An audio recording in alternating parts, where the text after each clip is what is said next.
सोलापुरातल्या Indira Gandhi स्टेडियमला park stadium असेही म्हटले जाते। 1972 मध्ये सोलापुरातील या मैदानाचा पुनर्विकास करण्यात आला।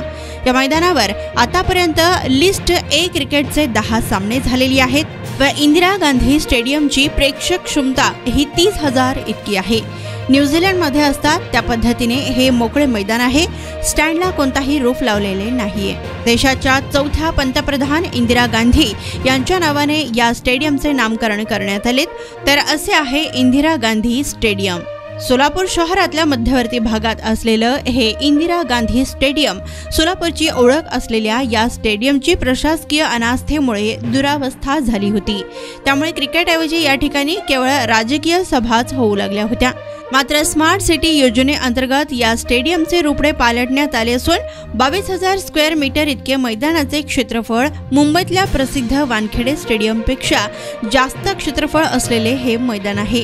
तर या मैदानात 11 मुख्य धावपट्ट्या तर सरावासाठी 8 अतिरिक्त धावपट्ट्या अशा एकूण 19 धावपट्ट्या तयार करण्यात आल्या आहेत। 30,000 प्रेक्षक बसू शकतील अशी स्टेडियमची क्षमता असून अंडरग्राउंड ड्रेनेज सिस्टम, ज्यामुळे पावसानंतर अवघ्या 30 मिनिटात सामना पुन्हा सुरू होऊ शकतो। तसेच आंतरराष्ट्रीय स्तरावरील ग्रेड 1च्या मॅचेस येथे होऊ शकतील अशी संपूर्ण व्यवस्था या मैदानावर करण्यात आली आहे।